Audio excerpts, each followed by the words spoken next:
I will call this meeting to order and welcome everyone to meeting 135 of the House of Commons Standing Committee on Canadian Heritage. I think we all know the protocol around here. All the questions come through the chair, if you don't mind.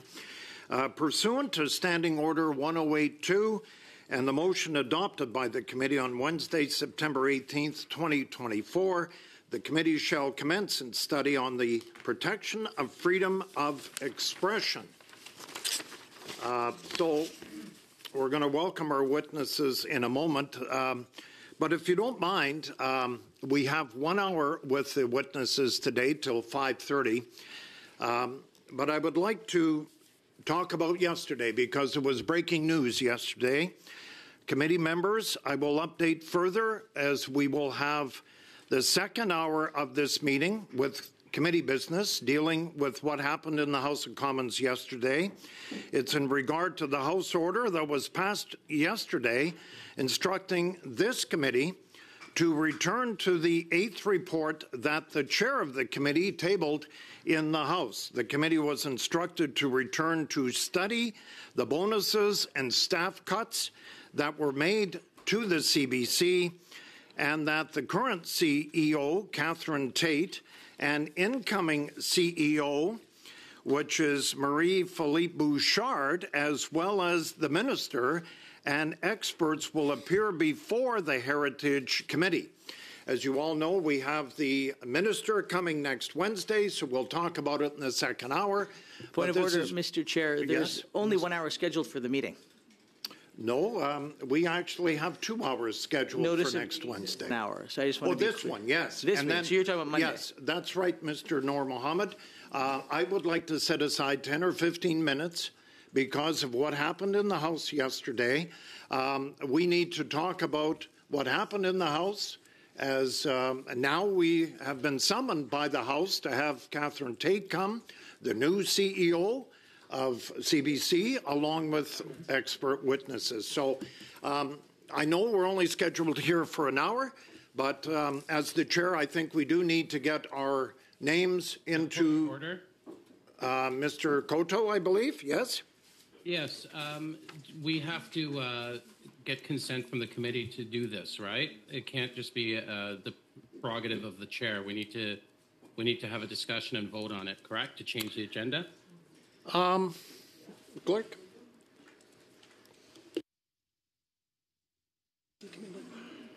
What's that? The agenda.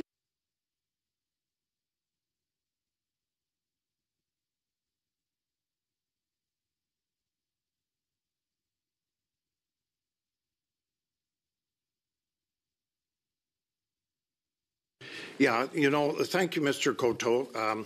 This was, as you know, kind of historic yesterday, what happened in the House of Commons, but it's an administrative issue that I would like to bring up after our 1 hour meeting here today with the freedom of expression.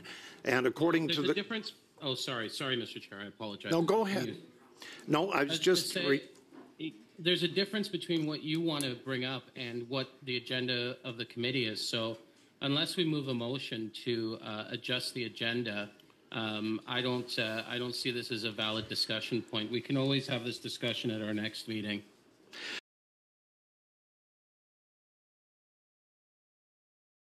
Well, I'm bringing it up because we have till December the 17th. We have a rigorous agenda. We have 1 week off as constituency week coming up, and this has to be tabled with the current CBC president and the incoming one, plus the minister. All this has to be done by December 17th. And so I think the clerk would like to have some direction on, you know, when do we start this? And plus, you know, expert witnesses. We have 3 hours of expert witnesses that every party would like to submit. Who is an expert witness? If I have the floor, can I move that we deal with this on the 17th then? Well, the 17th of what? Are you referring to this? This has to be done by December 17th. I apologize. Can we move to deal with this next week at our next meeting? Well, it's up to you. It's up to the committee. I'll go to Mr. Noor Mohammed first, if you don't mind, Mr. Koto, and then Mr. Kurik, and then we can, with our testimony here. Go ahead, Mr. So Noor perhaps I can propose the following. I think, so we've got witnesses and we've got a study that needs to start today that Mr. Champoux had put forward, and I think we've got these individuals who have given their time, and I think we should get on with that.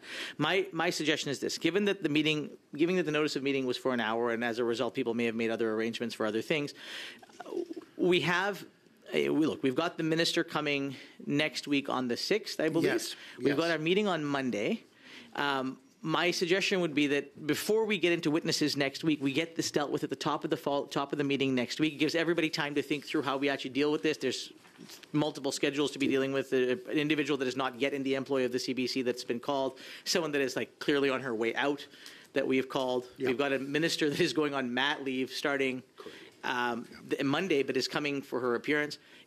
If we can work together to figure out what this looks like before the next meeting, maybe we can just get to a good place on how this is all going to work, and then we can try not to litigate it all while we've got witnesses here. Okay. Mr. Kurik and then Ms. Gainey. So if I am correct, Chair, what was just suggested was exactly what you had planned to deal with in the second hour, to have a brief discussion about the future. So I would suggest we get on with the witnesses. Ms. Ashton. Ms. Gainey, go ahead. Floor is yours. I agree with my colleagues on this, just that we punt this to next week and we move ahead with the witnesses. Okay, Ms. Ashton.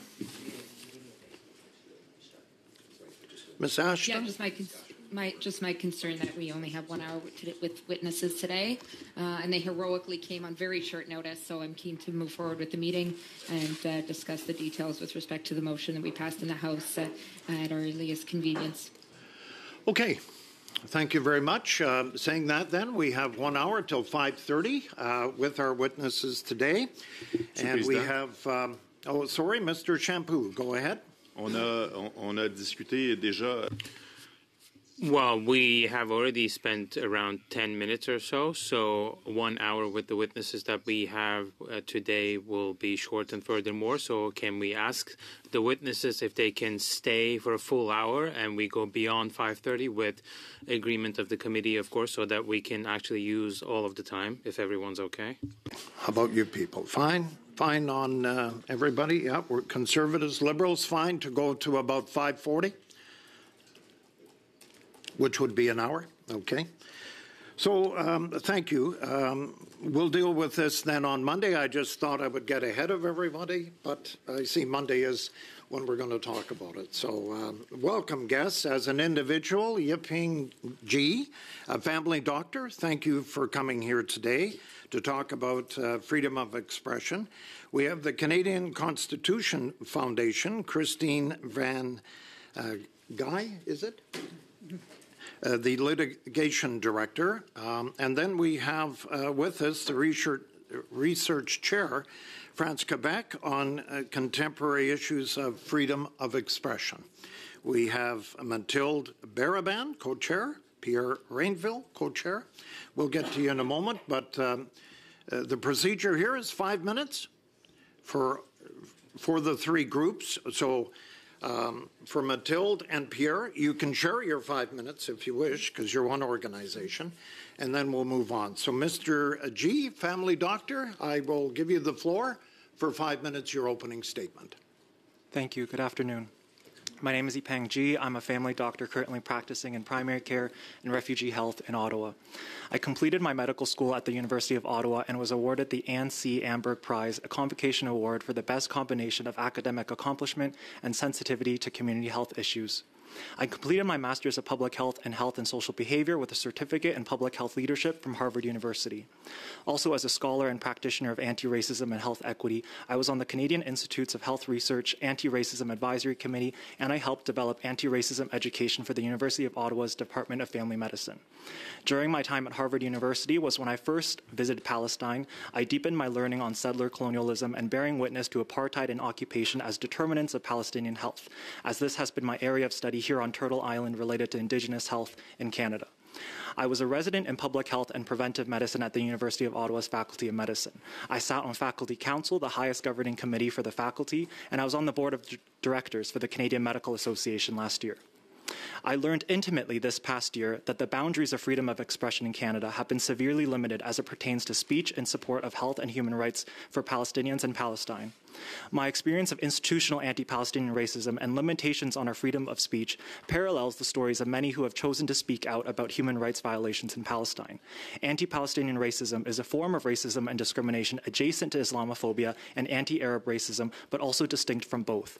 It is a form of racism that seeks to silence, exclude, erase, stereotype, dehumanize Palestinians and their allies. This often results in severe sanctions and disciplinary actions that profoundly impact the lives of Palestinians and their allies, a practice which has been advised against by the Office of the United Nations High Commissioner for Human Rights. This is a freedom of expression issue. Last year around this time, a family doctor and faculty member shared my social media posts and publicly mischaracterized them as anti-Semitic and inflammatory and sent them to the university and the Canadian Medical Association. He was someone that was neither a patient nor a direct colleague or supervisor of mine. My social media posts were from my personal accounts, and in no way was I trying to speak from any of my places of employment or affiliation. These posts were criticized as being inflammatory, racist, and anti-Semitic simply because they advocated for Palestinians having the same human rights as everyone else, aligning with international law. I met with senior leadership of the Canadian Medical Association, and my social media posts were criticized, and I was pressured to put together a public apology and provide personal one-on-one apologies to certain people in high-ranking positions and who hold influence in the association. Soon after, I received a phone call from the university informing me of my immediate and indefinite suspension, citing a Level 3 breach of professionalism for my social media posts. A Level 3 professionalism breach means repeated instances of an individual's behavior and conduct despite intervention or a concern for the individual's clinical care or quality of care of services. No prior conversations were held, nor were concerns ever raised regarding my social media posts or professionalism before. Patient safety was raised as a concern. However, in my duties as a resident in public health, I was completing a rotation at the Public Health Agency of Canada without any individuals working under me who I was responsible for supervising, and also without direct patient contact. The university's professionalism subcommittee, who reviewed my case, recommended immediate reinstatement without any disciplinary action. They suggested an apology be issued by the university, which they never gave. I feel deeply harmed by the university and causing emotional and psychological distress, and has permanently altered my career path in public health. As I sat on faculty council this past year, I witnessed multiple cases of medical students' social media posts be discussed as professionalism concerns, and it was clear that a fair process was not being followed. It was shared during these meetings that there were no clear bylaws or processes, and their legal counsel was creating the processes as they went.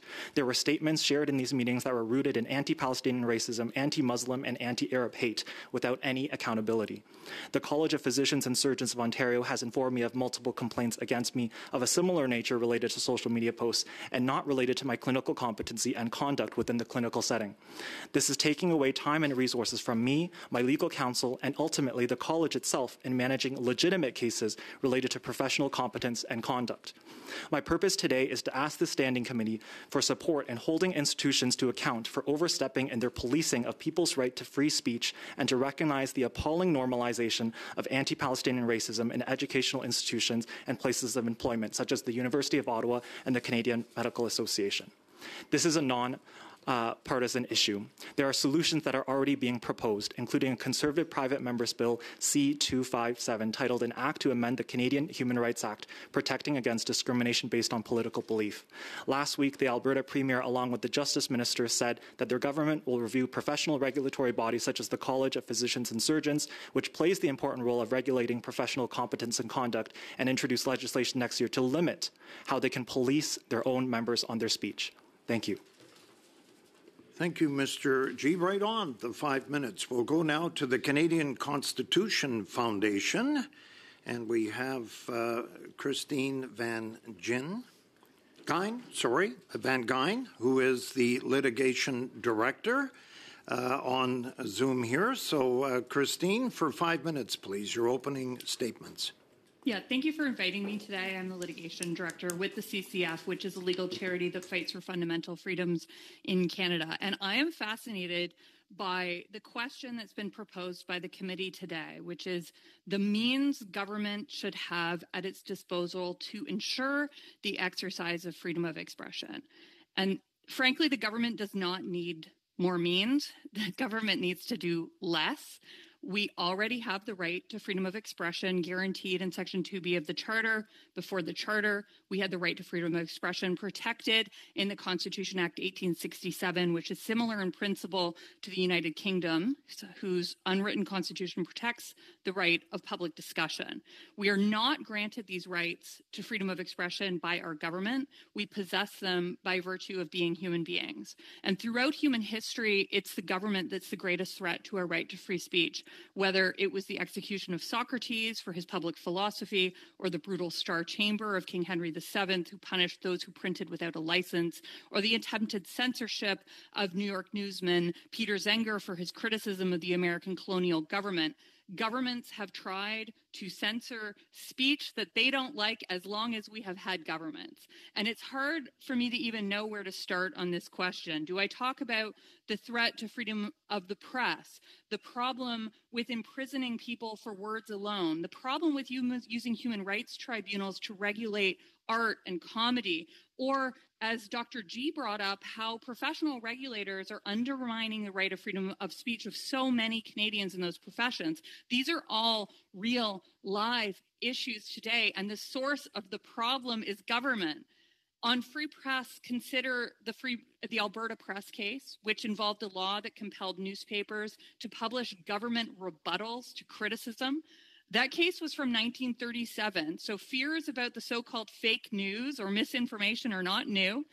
But even though the Supreme Court struck down that Alberta law, the silencing of the press continues today. For example, we had the CCF challenge an amendment to the Canadian Elections Act it ended up being struck down in 2019. That was a provision that prohibited the false statements about political candidates during an election period, and it even captured innocent statements and mistakes and had fines up to $50,000 and 5 years in prison.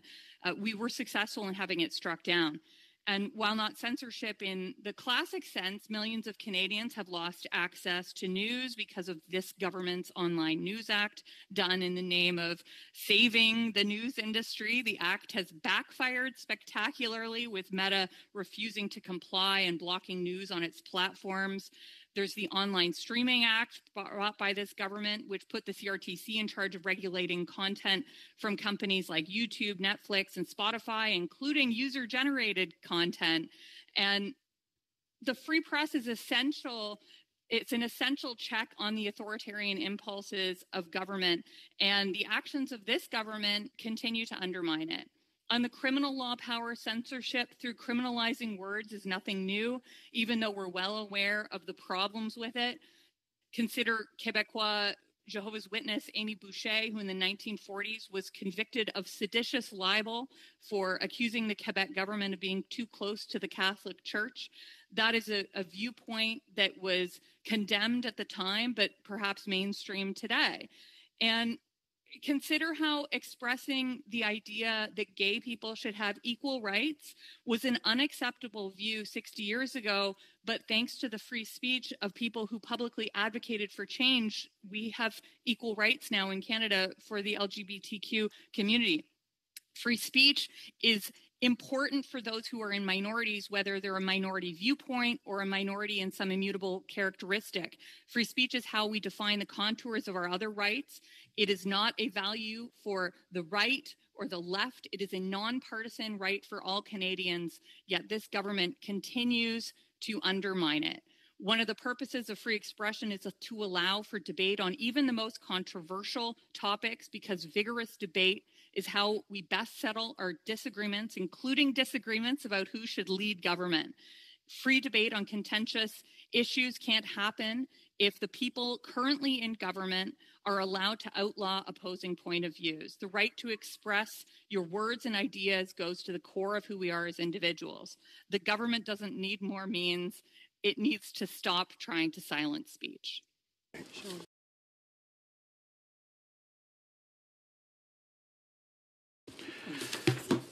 Thank you very much.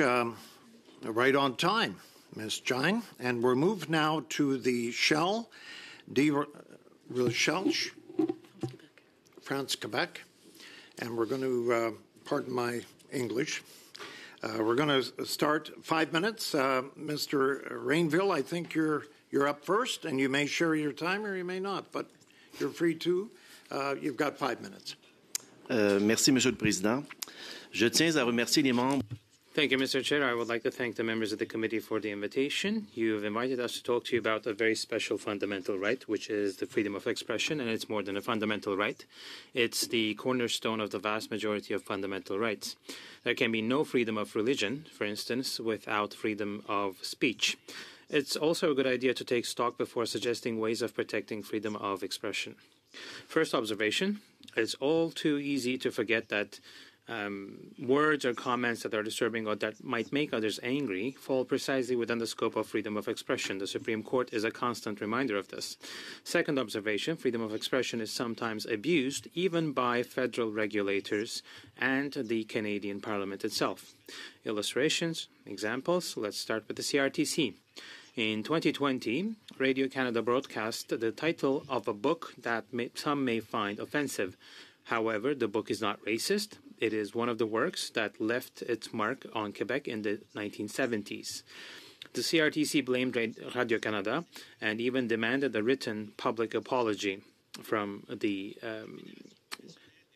corporation. The Fédération professionnelle des journalistes du Québec is alarmed by this decision, and the Federal Court of Appeal intervenes, and they criticize the CRTC for ignoring freedom of expression and underestimating the risk of self-censorship created by its own decision. The Canadian Parliament is not above reproach either. Take the brand new crime of Holocaust denial adopted in 2022. It was rushed through and it was buried in a 450-page budget bill. And Constitutional Affairs lamented this course of action, and so did the Canadian Bar Association. The procedure that was used does not provide parliamentarians with the framework for analysis that is required when a law infringes on freedom of expression. And my point here is simple. Institutional and parliamentary safeguards must be put in place to ensure that bills that hinder freedom of expression are not rushed through.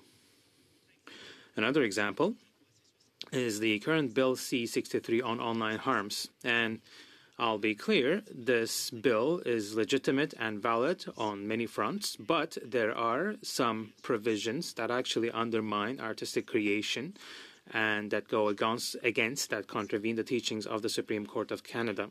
And I can go into detail if you wish. And another grievance is that it prohibits the advising of certain perfectly licit, so lawful sexual activities. This infringement of freedom of expression is flagrant. One solution would be to consider passing a law proclaiming the importance of freedom of artistic and journalistic expression, as other states have done. And this would be a law that would also reiterate that simply offending others is not a valid reason for gagging speech.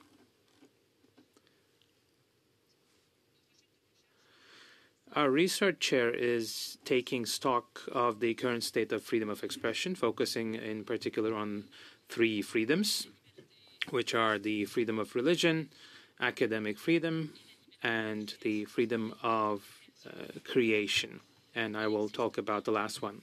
There are 22 countries in the world that have enshrined the freedom of artistic expression in their constitutions. And many others, such as France since 2016, have a law to protect this particular form of expression. Canada, for its part, has yet to see the need for such a specific protection.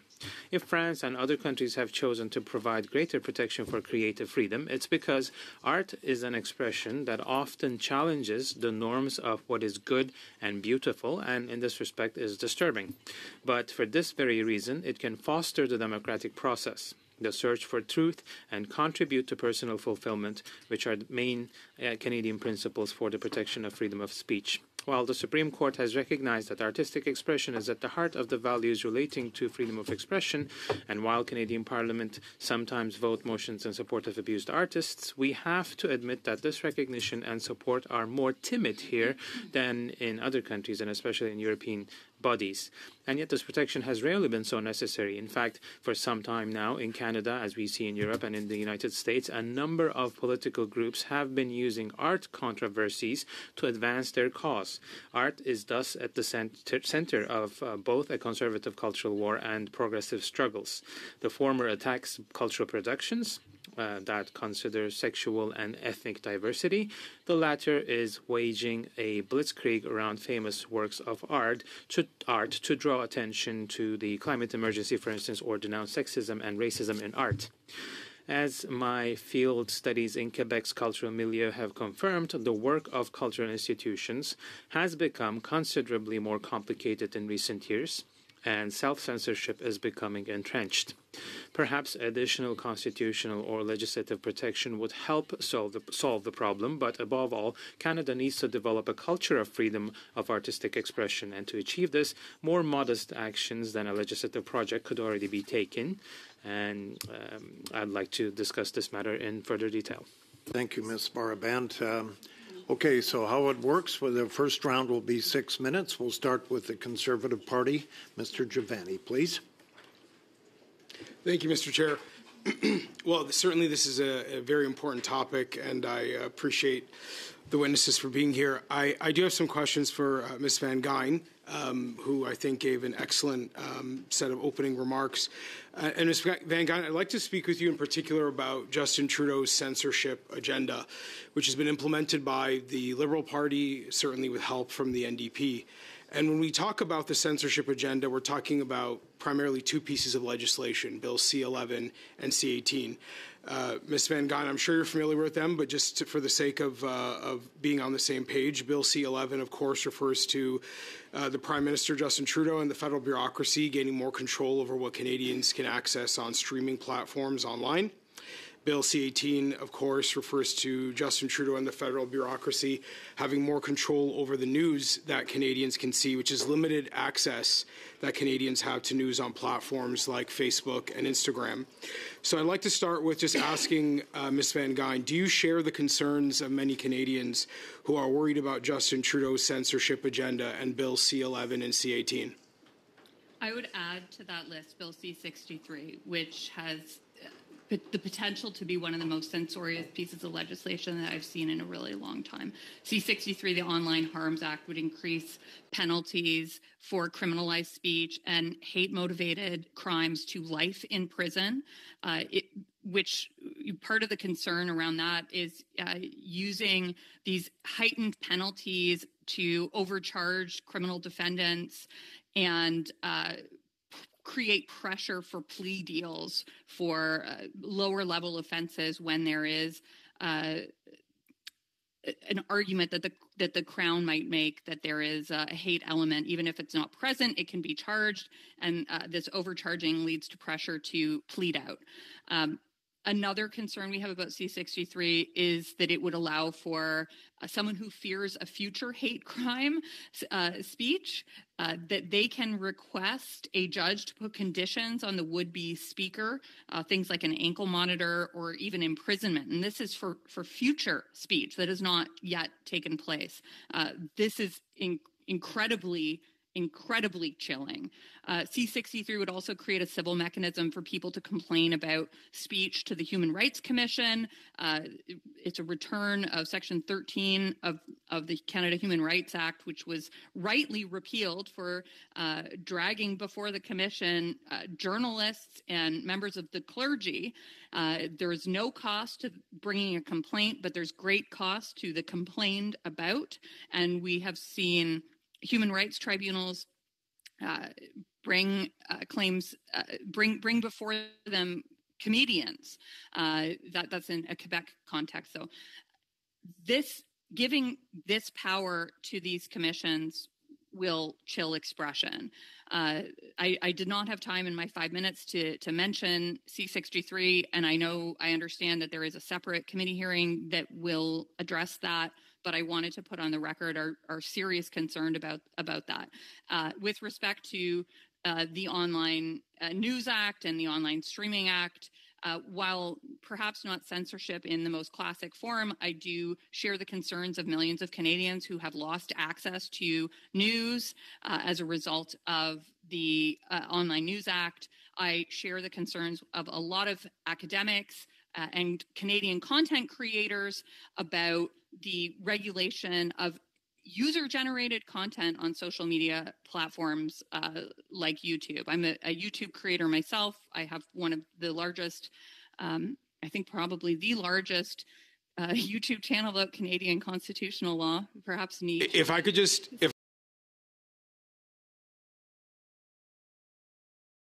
I could just ask a, and it will censor that. Ms. Van Guyen, if I could just ask a follow-up to that, because the Trudeau Liberals very much like to misrepresent their censorship agenda as being solely focused on big corporations. But as you noted, it does include... Mr. Chair. Well, I do want to hear Mr. Giovanni's question. He's making an assertion as to what our intention is, which I think is you have ruled before. Well, you didn't let me finish the question, so you're getting ahead of yourself. Didn't even need to get there. I know you're an eager guy. I know you're an eager guy. So if I could just ask the question to Ms. Van Guyen, you mentioned that user-generated content is included in Justin Trudeau's censorship agenda, which law professor Michael Geist has detailed in a series of blogs explaining that it is not just a matter of focusing on corporations. What is the importance of this censorship agenda, including user-generated content? A short answer of 20 seconds, please. The effect is that it puts is the government putting its thumb on the scale of what content Canadians see, and that in itself is inherently censorious. Okay, thank you very much, Ms. Van Guyen and Mr. Giovanni. We'll move to the Liberals now for 6 minutes. Ms. Dillon, please, for 6 minutes. Merci, Monsieur le Président. Ma première question. Thank you, Chair. My first question will be for Ms. Baraban.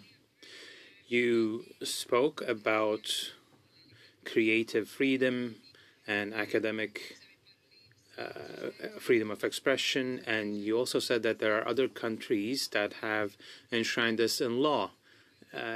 Here in Canada, how can we do it?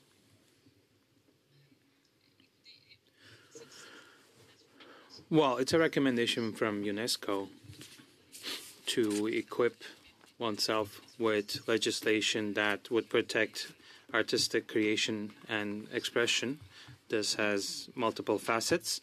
It includes the protection of expression, so the production and sharing of art, but also it encompasses the status of artists. So I think here in this committee you have produced a report on these questions, on these issues.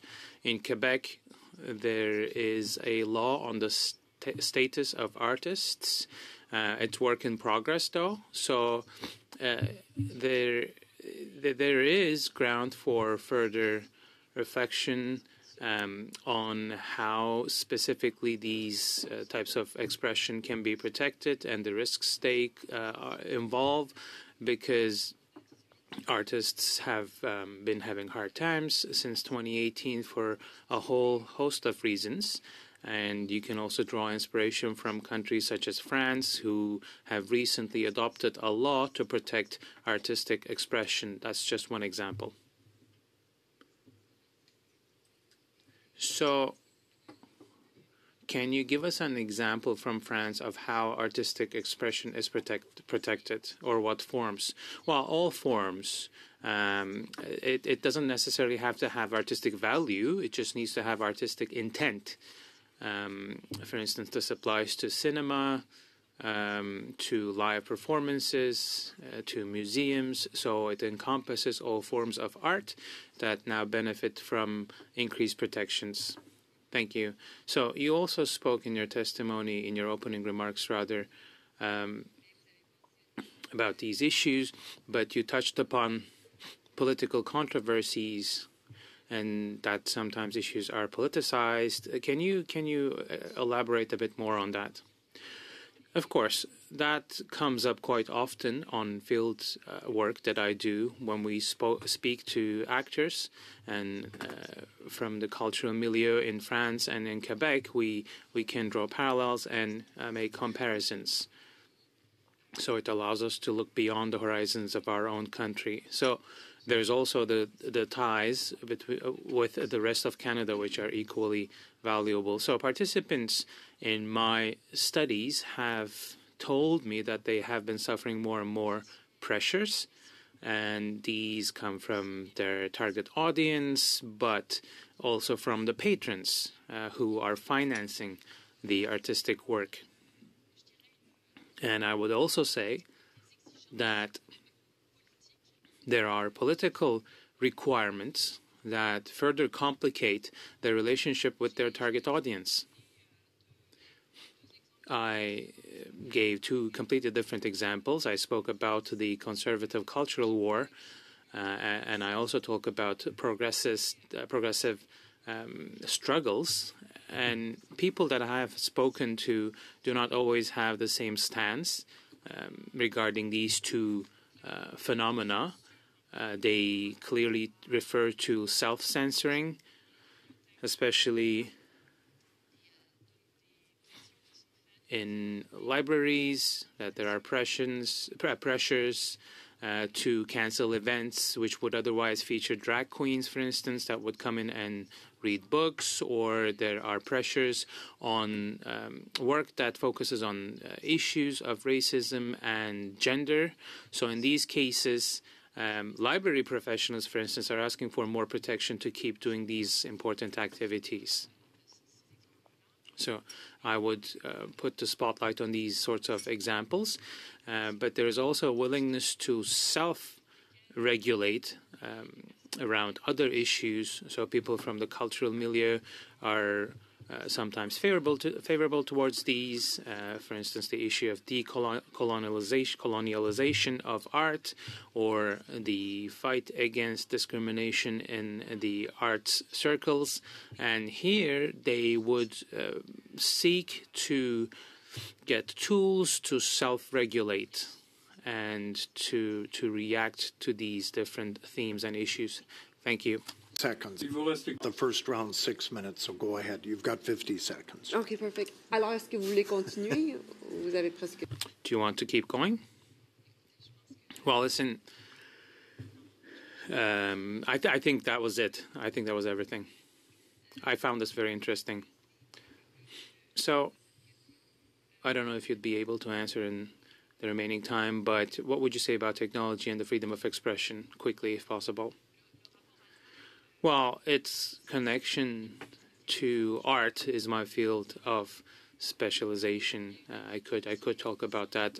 There are growing concerns around artificial intelligence in art, in intellectual property, for instance, is directly impacted. In some cases, some professions could be replaced by AI. So I have also had participants in my studies that have made those points. Both of you will move to the block. Mr. Shampoo for 6 minutes. Merci, Monsieur le Président. Merci beaucoup. Merci aux témoins d'être avec nous. Thank you, Chair. I'd like to thank the witnesses for being with us today, and you made it to this meeting with a very short heads up. Mr. Ranville, Ms. Baraban, I think you read my notes before doing my opening remarks. You answered all of my questions in 5 minutes. You were concise, and you touched upon almost all fields, all areas of life, most at least that are of interest for me. But you also opened the door to many other questions, because when you talk about artistic freedom and the freedom of expression for creators and artists, I think we are going through a crisis in the past couple of years. So there are works of art that have been created and put under the spotlight by certain groups for cultural appropriation. So how does one provide a framework for the freedom of creation and artistic freedom without encroaching upon freedom of expression in the general sense, without offending by the content? Or how do you, in this context, reassure artists that they can create freely, because that's a challenge? And you referred to this in your opening remarks. Artists are starting to self-censor because this pressure is coming onto them from others. Well, when it comes to the Slav and Kanata, I think that was a very interesting point that you made. This was a show that was good intentioned, that was anti-racist, but it was actually not welcomed by anti-racism groups.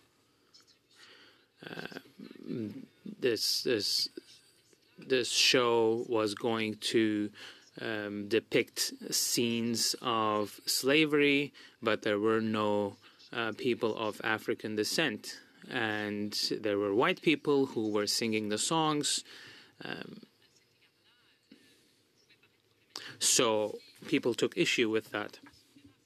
But what's interesting in that case is that it got a lot of reaction, especially from the arts circles in Quebec. People refer to censorship, but we have to remind ourselves that the protesters were exercising their freedom of expression.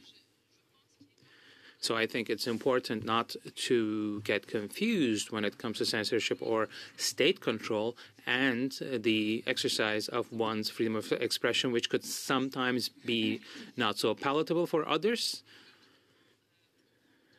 And the shows took place in a heightened state of tension, and the patrons decided to cancel some of these shows.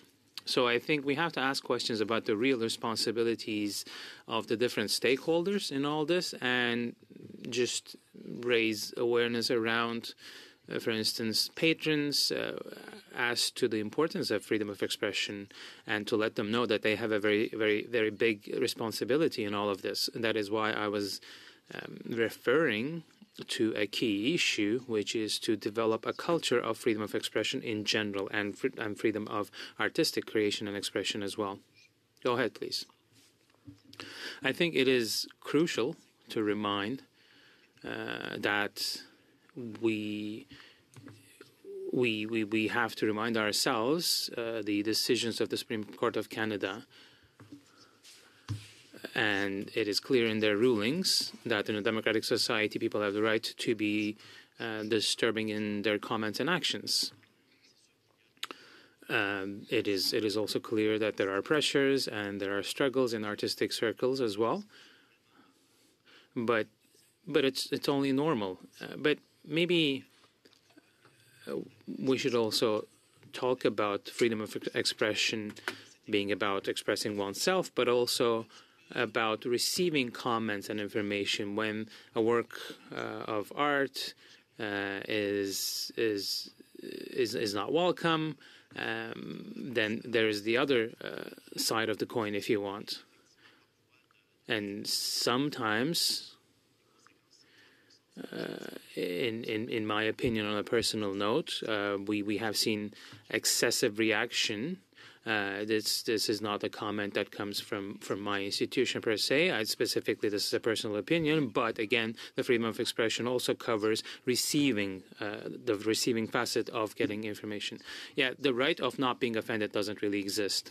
But can you introduce a framework around the freedom of expression? Because we can talk about maybe measures to protect the freedom and the right of expression and freedom, artistic expression. Can we introduce guardrails, for instance, and take different measures to introduce a framework without people complaining that these guidelines or guardrails are actually encroaching upon the freedom of expression? We hear this in more right-wing or more conservative rhetoric, who are defending no regulation, no rules whatsoever, but can we have consensus in that kind of a framework? Well, the current climate isn't really open to the creation of consensus, if you will, but if we want to promote freedom of artistic creation and expression, anything that resembles regulation isn't really well received. In Quebec, we have seen criticism in this sense as well. While I didn't really have a particular position on that, but it was a slippery slope, but it allows us to better appreciate the importance of journalistic integrity and independence and artistic creation as well. To the NDP, Nikki Ashton, 6 minutes, please. Thank you very much. I'll begin my questions with Dr. Gu. Dr. Gu, it's clear that your story demonstrates society's limit of freedom of expression, especially when it comes to speaking up on Palestine. Looking at the horrors being inflicted on Palestinians in Gaza during the current onslaught by Israel, you called it, quote, apartheid upon Palestinian people, end quote, settler colonialism, end quote. Then a colleague publicly criticized you and the school suspended you, citing a breach of professional standards. This didn't come from your patients. This didn't come from anyone you work with directly. Your suspension meant that projects you were working on, including ones on behalf of the Public Health Agency of Canada, did not continue. This has had a direct negative impact on Canadians. But your suspension didn't only penalize you, it also punished the people who, as a medical resident, rely on you. Due to the fallout from your suspension, the residency program lost its program director and possible threats to its accreditation. The worst possible outcome. Can you describe how your suspension had a negative impact on critical work in healthcare, particularly public health, for Canadians? Yeah, thank you for the question. So before I was suspended, I was working in public health and, also, appreciating the structural determinants of health, including the impacts of colonialism here from Turtle Island to Palestine. And when I think about the role that medicine as an institution has played historically and ongoing in things like justifying slavery and forced sterilization of Indigenous women, nutritional experimentation of Indigenous children. These are the realities that we face in building trust with our patients who are the most vulnerable and the most structurally oppressed. And when that is the work of trying to move anti-racism and health equity forward in this oppressive colonial structure of medicine within Canada, it becomes really challenging to do that work when we're faced with investigations and discipline as healthcare workers, as physicians working in this space. And I think on top of that, the suspension that I experienced also had chilling effects on my colleagues and other learners and faculty within the institution, but also across Canada. I know of a plastic surgeon who served with Médecins Sans Frontières, MSF, in Gaza in December of last year, who returned to Ottawa to work and wanted to speak about what she had seen in Gaza, but because she saw my suspension and the impacts of it on me and others, this silencing, this chilling effect of anti-Palestinian racism, she ended up not doing a grand round presentation with other colleagues. So when this is the reality for freedom of expression, for physicians who are simply wanting to call for an end to genocide that is being supported by this country, that we need to be able to criticize the actions of our country, criticize the actions of other countries in their genocidal colonial violence as it continues to this day. Thank you, Dr. Gu. You talked about the chilling effect and impacts on others. I just want to take it back a step. We know that freedom of expression is critical to a healthy democracy. It is seen as a fundamental right here in Canada, and yet your experience proves that Canadians, such as yourself, are targeted for speaking out in favor of human rights, in favor of peace, in favor of international law. I'm wanting to ask you, you spoke of the example of this plastic surgeon. Have you connected with others? Have others come to you to speak about how speaking out about Palestine has had a negative impacts on their livelihoods, on their reputations? What have you heard from others, whether it's in the medical field or beyond? Because of my experience, I've had many folks, both in the medical profession, but also in other sectors, including in education, reach out to me to express the levels of silencing and discipline that they have been facing. I've also heard it from public servants and diplomats, people who work within these institutions that do not feel like they can voice any dissent or any criticism of the policies related to the Canadian policies related to what is happening and unfolding in Gaza.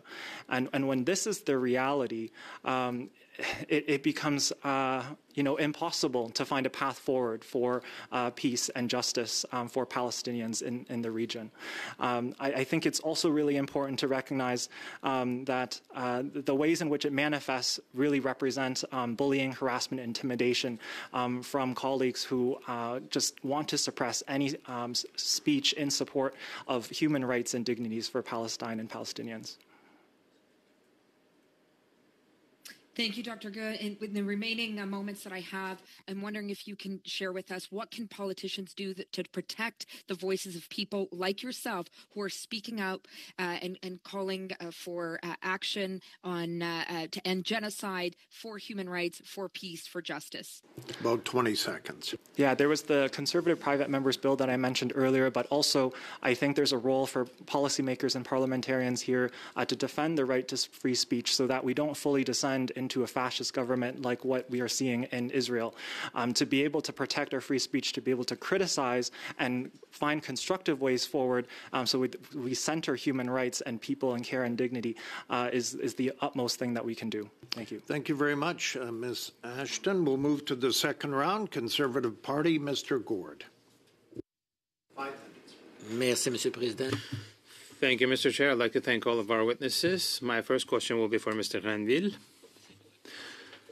Bills such as C11, C18, they try to put guardrails around the freedom of expression in Canada, but there's a thin line here between what's possible, what's acceptable. Where do you draw the line? Well, fortunately, we have had lines, if you will, drawn by the Supreme Court of Canada. With C63, for instance, that was the case. And in many regards, we have remained loyal to the rulings of the court in the past 15 years.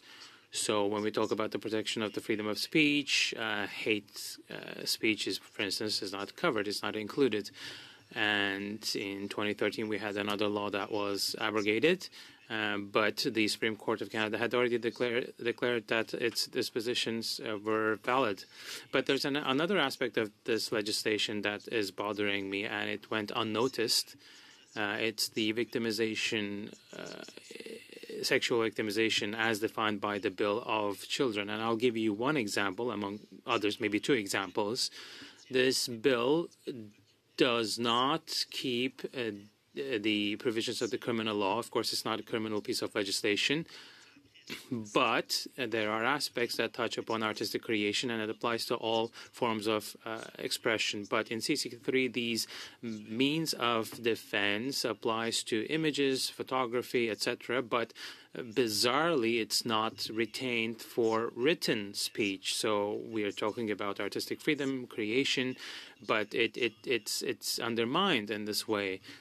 Because if there's a photo, well, artistic protection is proclaimed and valid, but in written works, it wouldn't be in that case. Now, another example, the bill would prohibit writing a piece of written work that would talk about certain sexual relations, for instance, relations between an adult and an adolescent.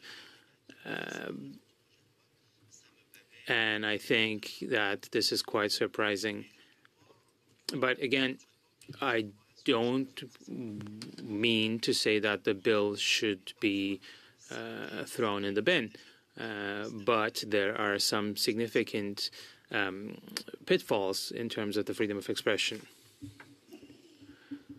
So the CRTC could be called upon to control content as per the bill. What do you think? Well, I'll give you an example from a ruling of the federal court from last year. And in a very diplomatic manner, they reproached the CRTC because this was a majority decision and they really did not refer to the freedom of expression, and they asked for written apology in that case.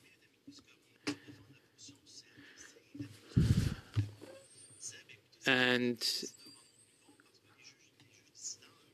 the dissenting judges or rather the federal court said that it was surprising that there is no reference to that, and the journalistic freedom was being undermined. So I think all legislative measures should be crafted in a very thoughtful manner in order not to undermine freedom of journalism.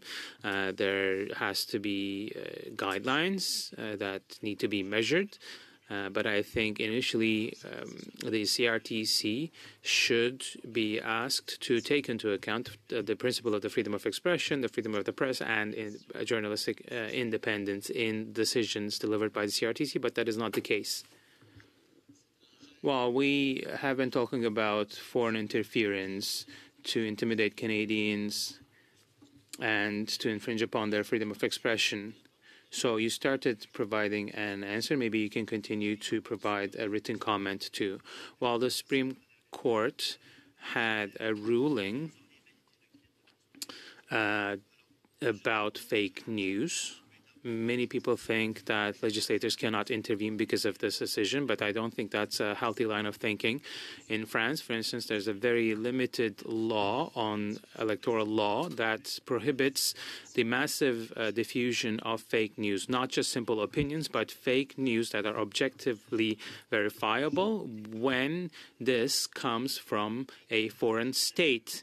And when it tries to interfere with the results of the elections, that is possible in France, and they can do that.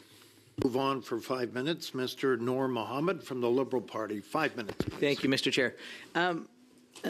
My questions are for, I want to start by, first of all, thanking all of the witnesses for being here. And I'd like to start by asking Ms. Van Geyn, did I get your name correctly? Because people get my name wrong all the time. I must make sure I get it right.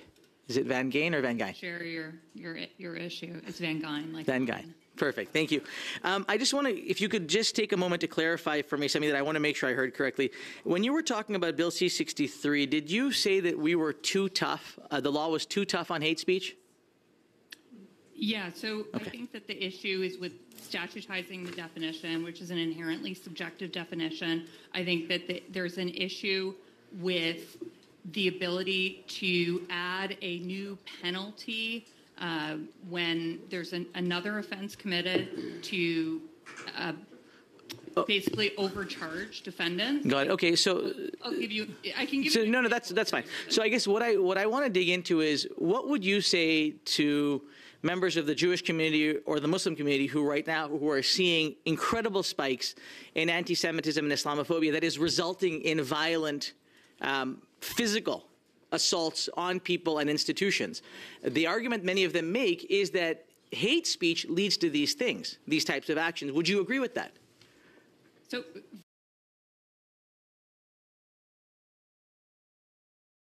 violence is, of course, criminalized already, and I think that there's an issue with all kinds of things like bail conditions that repeat violent offenders are not actually put in prison. So please, criminalize violence, put people who commit violent acts. No, but my question is, do you believe that there is a correlation between incitement and hate speech and people's responses, or do you think that people act independent of those two things? So incitement to violence is also criminalized, and we take no issue with incitement to violence. Okay. So let's just, I appreciate very much you speaking about the importance of freedom. Do you believe in freedom of expression as being beyond just words? Of course. Okay. So do you think that a woman should be able to wear a niqab?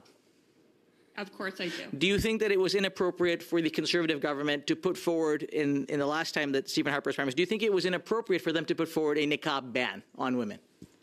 I don't have comment on that. I'm not familiar. No, but I'm not asking you. So, okay. So you're not familiar with the proposed niqab ban? I do not think that government should ban religious clothing. So you just to confirm, you do not think that government should ever ban religious clothing, correct? I do not think they should. Including the Quebec government, which is doing that now. Do you believe in a woman's right to choose? Of course I do.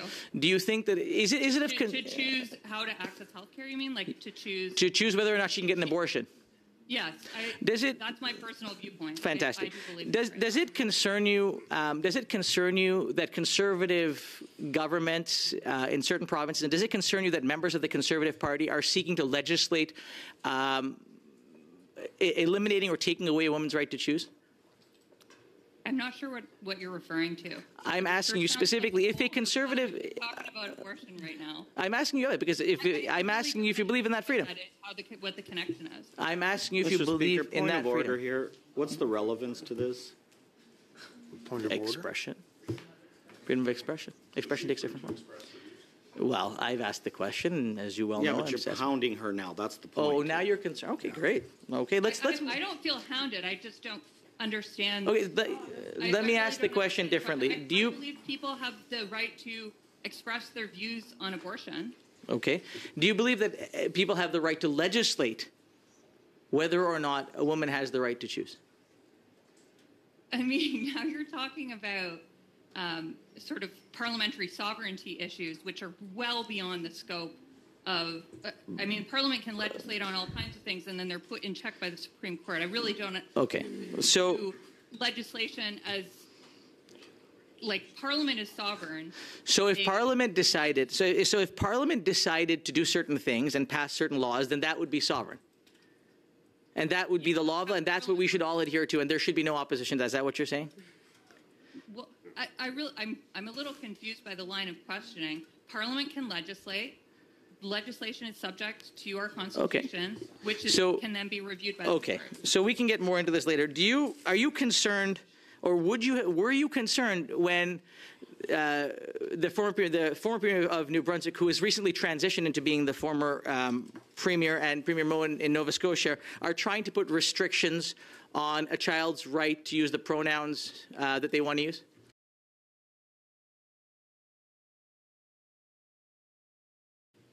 That's an issue that we haven't taken a position on at the CCF. I'm asking you your opinion, though. I'm asking you your opinion. I'm here speaking as a representative of an organization. I'm not going to give you my opinion on that particular issue, which is a live issue. Okay, and my final question to you. You're at 5:10, so I got to move on. Okay. 2.5 to Mr. Shampoo of the Block. Merci. 2 minutes et demie, c'est très rapide.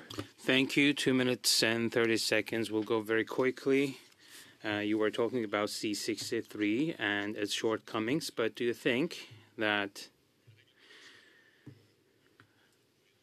a regulation for online hate speech that would comply with the civil law or criminal law, is that necessary? And would it encroach upon the freedom of expression or the multiple types of freedoms, because it's a large field? Well, initially, I think it's important to reassure oneself every now and then.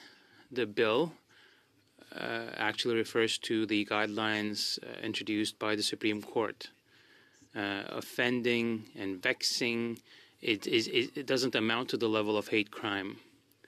So we need to see that in a piece of legislation, not just a court ruling. That would send a good signal.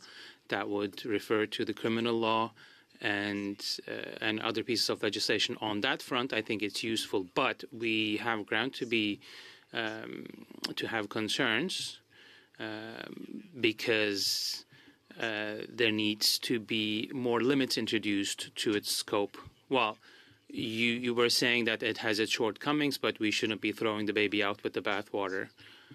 Yes, I agree with that comment. We were talking about artistic and academic freedom. We talked about all forms of freedom of expression. In the criminal law, there is a religion exception that allows individuals to hold very violent remarks, very hateful remarks, and do that without any punishment because, well, they're covered by their religious beliefs. Do you think that this goes beyond what we should be tolerating as part of freedom of expression? And here I'd like to draw a parallel and ask the question, up to what point can we push this idea to protect artistic freedom? Because, again, on that front, we see very violent things under the pretext of artistic freedom. So how far can we go by respecting these boundaries? I apologize, my question was long. While for criminal code provisions, while it is an attempt to find the balance between religion and the freedom of expression, that it dates back quite a while. But in some cases, we have seen the proof that people who have held remarks, they wanted to incite hate against a community. I'm going to move to Nikki Ashton, NDP, 2.5 minutes. And my question is to Dr. Gu. In the 1970s, provisions were added to the criminal code that prohibit the promotion of genocide and the incitement of hatred towards identifiable groups. The Harper Conservatives work hard to remove a number of these protections, but the Supreme Court has been clear that the promotion of hate propaganda doesn't contribute and, in fact, quote, distorts or limits the robust and free exchange of ideas by its tendency to silence the voice of its target groups, end quote. When the conservative leader describes how Israel expanding its bombing campaign as a, quote, gift to the world, end quote, or when the Liberal Prime Minister sends weapons that could be used for what the ICJ considers a plausible genocide, are these not escalations? Are these not acts of hate? If we're going to talk about the role of government vis-a-vis freedom of expression and the need to protect freedom of expression, but taking a clear stand against hate, can we not talk about this willful incitement of hate by two of the most powerful political figures in Canada at this time? Yes, I couldn't agree more. These are examples of not only manufactured consent for genocide, but explicit monetary and material support for genocide. There should most certainly be guardrails for the freedom of expression around manufacturing consent for genocide, as per these two examples that you were given. And I would argue that to kind of incite such kind of to commend genocidal violence, that genocidal colonial violence that Israel is committing, and to allow that to extend beyond Palestine into Lebanon and into other multiple countries in the region is entirely unbecoming of a Canadian politician. And for the other Canadian politician that you mentioned, who is materially aiding Israel in its genocidal campaign against Palestinians, those most certainly are need to be held accountable in both freedom of expression limitations and setting appropriate guardrails, but also accountability around the actual literal funding and support for a genocide that is unfolding before our eyes, and that is before the courts, including the International Court of Justice. 10 seconds left. Thank you so much, Dr. Gu. I want to take the opportunity to thank you for coming to our committee and thank you for sharing your strength and courage. You speak on behalf of many, and I certainly hope that this committee will take seriously what you've shared with us about how people are paying the price for freedom of expression in our country right now when in speaking up for human rights, for peace, for justice. Thank you. Thank you, Ms. Ashton. I'll make an editorial decision. Because we started late, the final round with the Conservatives and Liberals will go 4 minutes each. Mr. Courig for 4 minutes. Thank you very much, Mr. Chair, and appreciate our witnesses being here, although I do find it astounding that that the NDP and Dr. Guy just suggested that for somehow the leader of the opposition was guilty of a criminal offense for standing up for Jews having the right to their own state.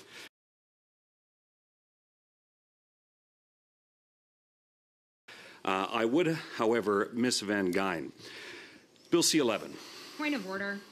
Point of order, Ms. Ashton.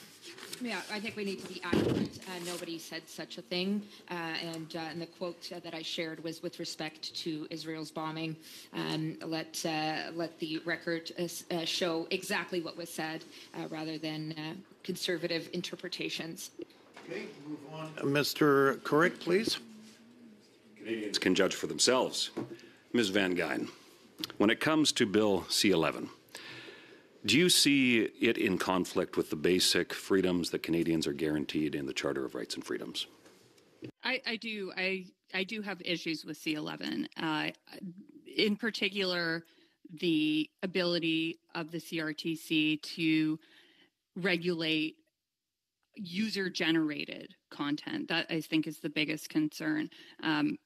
The analogy that a lot of us who are online content creators, Canadians, have given is if a bookstore is ordered by the government to put certain books in the window and certain books at the back, would we view that as a censorious government act. And that is the analogy that a lot of us in that ecosystem have been using related to what the C11 CRTC power to put its thumb on the algorithm is doing. If I could, just because time is so short, it's been described largely as backdoor censorship. The Justin Trudeau and the Liberal censorship agenda. They're not telling people that they can't believe something, but they're restricting through technological means, algorithms, the content that's available. Would you agree with that? Yeah, I think that you could describe it as backdoor censorship. It's not censorship in the classic form, but it's a big problem. Yeah. Thank you for that. And now I'm curious about C18. Again, do you see C18 as being in conflict with the Charter of Rights and Freedoms and the freedoms guaranteed for Canadians in it? So it kind of depends on how the regulations are going to be interpreted with respect to the Online News Act. I think that it's not censorship in the classic form that we think of, but depending on how it's operationalized, there could be a charter case to be made against that particular piece of legislation. Did you find it deeply problematic, or did you find it problematic that that as a result of C18, news content basically on some of the most used social media apps in the country was eliminated, restricting Canadians' ability to see what was happening in the world? Yes. I mean, this was in direct response to government action. Meta took the action of blocking news on Canadian versions of their platforms, including Facebook and Instagram, and millions of Canadians were accessing news that way. It actually undermines the ability of the free press to function because of the loss of clicks, which is how some of their revenue was being generated. Sharing news is not a threat to the news industry. So we have Bill C11, Bill C18. I know you mentioned as well Bill C63. Direct threats to Canadians and the freedoms that Canadians are guaranteed through the Charter of Rights and Freedoms. That certainly seems like a censorship agenda to me that needs to be fought against. Thank you very much to the witnesses for coming today. Thank you, Mr. Couric. The final 4 minutes, we welcome Ms. Shanahan, Liberal Party. Go ahead. Well, and normally I'd be very happy to be asking my questions, but Mr. Noor Mohammed was on such a roll, I am ceding my time to him. Okay, he's got less than 4 minutes, about 3:50 now, but go ahead. Thank you, Mr. Chair. I'd like to go, Ms. Van, you and I were having a conversation, so I'd like to go back to that if we could. Are there limits? Should there be limits to freedom of speech? I mean, we're a civil liberties organization, so we believe in very broad protections for freedom of expression. Should I be able to describe black people using the N-word? I don't think that you should describe black people using the But should I be allowed to? I don't. The current law permits you to do that. And, okay. That's a statement of the law. That is a statement of the law right now. But do you consider that hate speech? Never talk that way, and I don't think you would either. I certainly would not. I certainly would not. My question to you, though, is if we have very broad limits to what people can say or not say, do we not start to see that there becomes risk to other people's safety and security? So, for example, if somebody were to say that, oh, all Muslims are terrorists and we need to worry about them, or all Jews support genocide, we should be worried about that, or all Chinese people are complicit with the CCP, or making nonsense statements like that, which can start to undermine people's safety and security, do you think that we should limit that, or do you think that's okay? That's not limited currently under the law, even under hate speech law. The current hate speech law would not prohibit statements like that, as odious as they are. But that's actually not true, though. But that's simply untrue. No, it's not untrue. It's not. So okay. So just to go back. So we will disagree.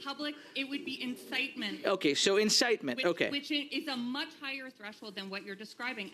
As terrible as the speech that you're describing is, and you and it should be permitted. Your position is that should continue to be that should be permitted. That's not even. No, but my question to you: should it be permitted? Government is proposing doing. My question to you is: should that type of speech be permitted? Is it okay to say those things? It is not okay to say those things, but it is legal to say those things in Canada. Okay, let's move on to a topic we didn't get to because I only have a couple minutes left. One of the challenges that we have seen recently is to how it is that gender-affirming care and kids and young people and others that are not children are seeing when it comes to their rights and their freedom of expression. Do you agree or disagree with conservative politicians that continue to push rhetoric and limit freedom of expression for trans people? So what are you asking me? Should politicians be able to make statements on what type of medical care or... Should politicians be able to regulate what type of medical care or what type of freedom people have to express their identity? I mean, that's not a freedom of expression. That's not a 2P issue. So it's not. So freedom of expression, when it comes to trans rights, are excluded. Is that what you're saying? That's not what I'm saying. So my question to you is: should politicians be in a position to regulate the freedom of trans people or the LGBTQ2S community from expressing who they are and seeking care and treatment to be able to be who they wish to be or who they are? Is that happening? Can you give me the example? Yeah, there have been, absolutely. There have been positions in the Conservative Party, including at their last convention, to seek to ban children from accessing gender-affirming care. Do you agree or disagree with that? So I maintain that that is not an expression issue. That would be, depending on what you mean by gender-affirming care, there's a broad spectrum of what that could include. It could include surgery. It could include pronoun use. It could include pharmaceutical interventions. And thank you very much, Ms. Surgery is not a Gein. freedom of expression issue. There could be a Section 15 claim in Yeah. those. Thank you very much. Being litigated. Yeah, we're at the 4-minute plus. Thank you, Mr. Noor Mohammed. Thank you to the guests, Ms. Van Gein. Thank you, Mr. G, along with Ms. Baraban.